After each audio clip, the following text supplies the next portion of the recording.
Today we're going to be introduced to an idea that will allow you to harvest from your garden year-round. Hi, my name's Jeremy, and today we're continuing in our Gardening with Carl series with a look at a couple of particular gardening concepts called square foot gardening as well as four-season gardening. Carl's going to share with us a little bit about the background of some of these teachings and also share with us some helpful resources or books that you can add to your library as you seek to expand your gardening expertise. So won't you join me as we listen to Carl? Well, hello everyone. I'm so happy to welcome you to my home today. I'm sitting in a very comfortable rocking chair. I should be out in the garden working. But today I want to just spend a little time with you, maybe stretching our imagination a little bit about how would we really, if we had the opportunity to dream up the very best way to garden. Now, as you probably know, gardening has changed over the years. When many of us were growing up, the traditional garden was a plot of land where you would plant a straight row of things, maybe 80 feet, and you would put seed of the same kind in that whole row. And then about 3 feet from that, you'd have another row, and that would be your garden. And that was kind of the traditional way of doing gardening in those days. And it still is for many people. And in fact, unless we have caught hold of some of the very enlightened ways to do gardening with concepts that really make sense, we're going to be left behind when it comes to being able to really garden well, taking advantage of a lot of information, a lot of knowledge and wisdom that's coming out because of learning that's taking place in the lab about what's taking place under the level, under the grass, under the ground. It's a whole universe down there of life. And God has created such a magnificent structure for us that can do nothing but inspire you when you begin to understand it. And so today, I would like to possibly just throw out some ideas. I'm sure most of you are aware of the concept of four-season gardening. You hear a lot about that. And I remember when it first began to kind of be introduced and when people were thinking about it, how people said it's impossible to ever benefit garden-wise anyway during the winter. That wintertime is just not a time that you do anything in the garden. You put your garden to bed, snow covers your garden, and that's it. And then you look forward to the spring. But folks, it's very fascinating when you study the history of four-season gardening the way it began. About the mid-1950s, there was a man who was an economist who taught at Princeton.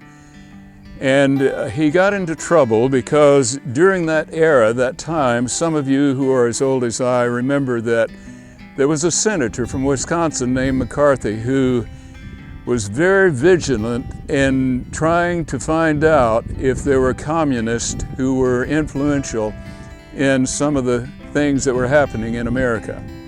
And this man happened to be an avowed socialist or even a communist, and yet he was on the staff at one of our universities. And so when this began to happen, many people were being fired, and he was fired, and he married one of his students, and they moved up to Maine. But he was also a man who loved to garden, and he decided that they were going to just try some new ideas. He was quite a deep thinker. And he decided that he was going to experiment a little bit with glass, and he made kind of a very humble, very simple greenhouse attached to his house. And he began to experiment with plants that would grow through the winter in that greenhouse. And before long, he was so successful doing this that he wrote a book. And the book had to do with the joys of gardening in the winter. And many people read that book and came to visit him. And one of those people happened to be Eliot Coleman. And I'm sure you've heard of him. He's the man who has really made four-season gardening very popular in the United States and other places like Australia. Eliot Coleman is very gifted at teaching, and he has accomplished a great deal in this area of four-season gardening. But the unique thing about this is people are often surprised to learn that all of Eliot Coleman's work is being done in a growing zone of 5. Now, I happen to live here in Tennessee, and I live in a zone between 7 and 8. And Eliot Coleman is in a zone that's at least 3 below us, and it sometimes gets down to 40 below zero where he lives. But do you know that he grows food all year long, or at least he harvests his food? He harvests food all year long. You can't grow food in the winter unless it's just very specific things, but you can have the benefit if you know how to plant your food at a certain time at the end of the summer and have it reach a certain size before frost and before cold weather, that food will last all winter long and will not go to seed. And in fact, your garden becomes kind of like a giant refrigerator where you can actually go out there and pick kale and broccoli. You can pick collards. There are certain cabbages that do extremely well in very cold weather. And I could take you out into my garden right now and show you food that my wife and I planted last September, and it got to a certain height and it lasted all winter long. It never went to seed because it was too cold to do that. So it never completely matured, but it remained very edible. And one of the delightful things about cruciferous vegetables is that after a frost, they seem to taste better because it increases the sugars and the various elements that have to do with taste in those particular foods. And so it's just a double plus that you're able to have food all winter long in your garden, and at the same time it tastes better. And you know, another wonderful thing about it is you don't have problems with bugs. There are none of those little green worms growing on your broccoli when you're trying to eat it for dinner. Nothing more revolting. And so I want to plant the idea of four-season gardening in possibly a construct of how we might idealize the ideal garden. What would be the ideal garden plan? How could you begin to think in terms of improving your whole concept of gardening, where your garden would supply you very nurturing food most all of the year? Wouldn't that be wonderful?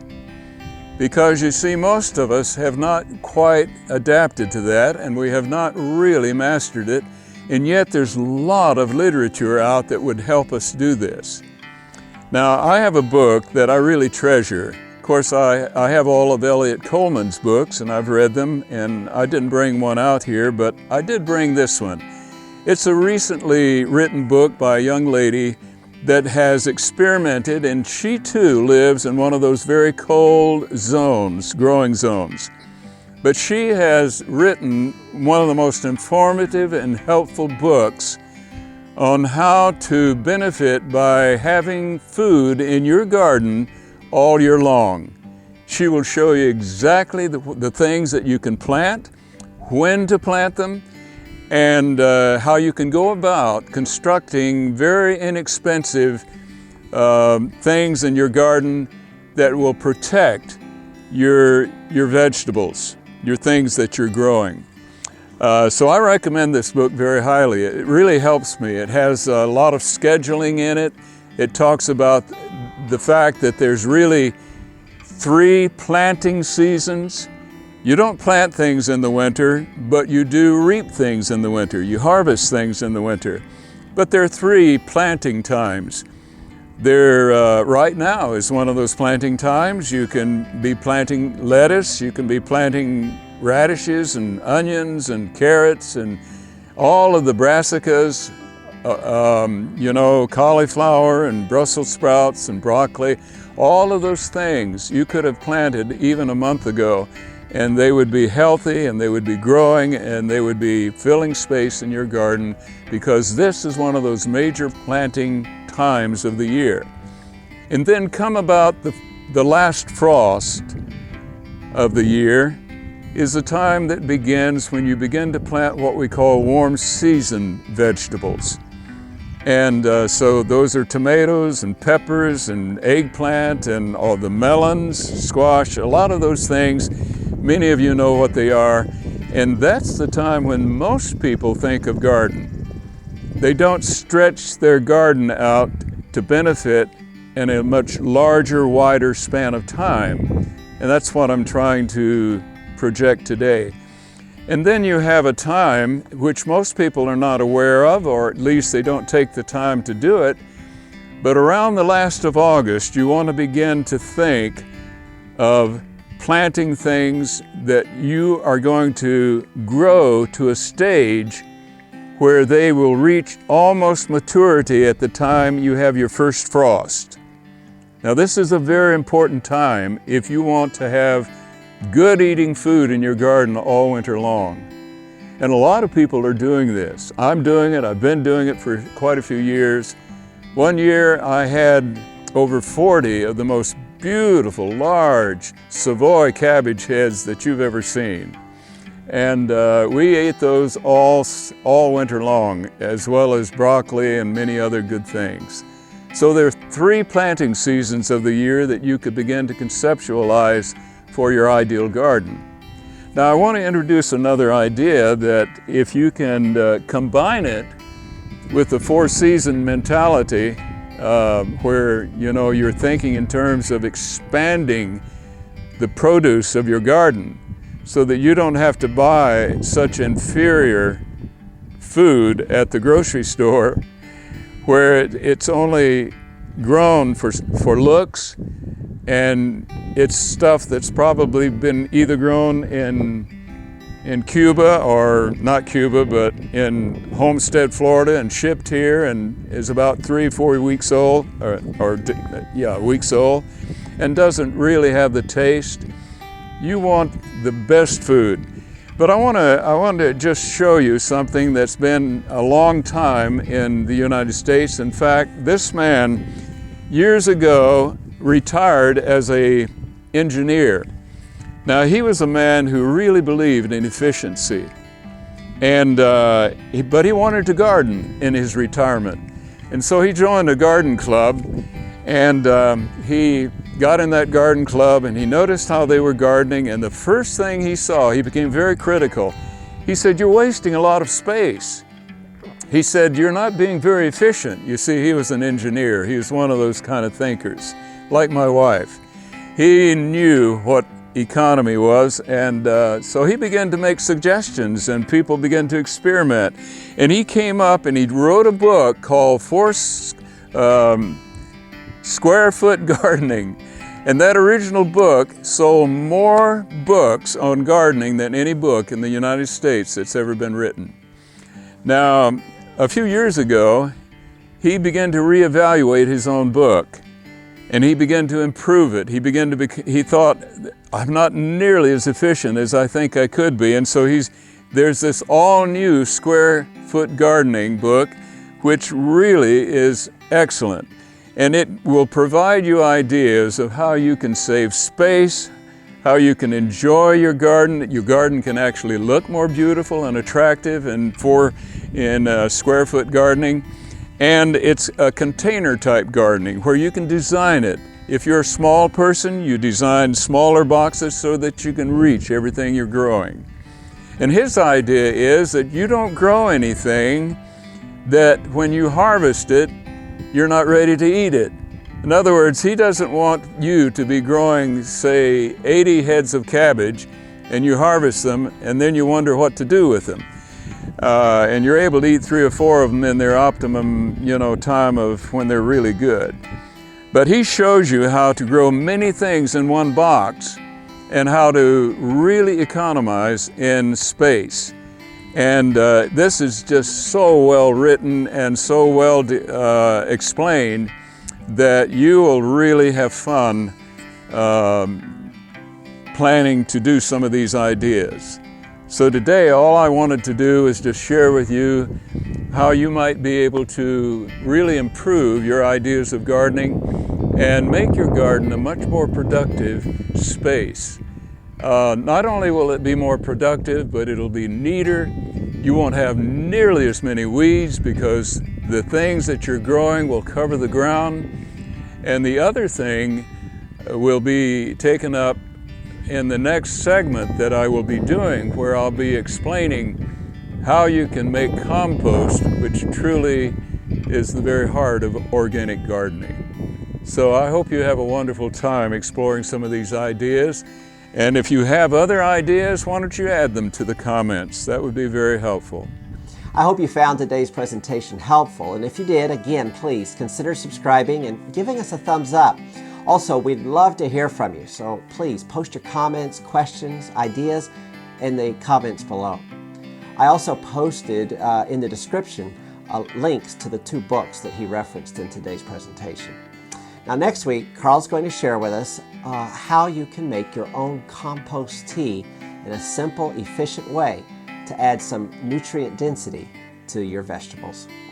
So won't you join us next week as together we explore greener pastures.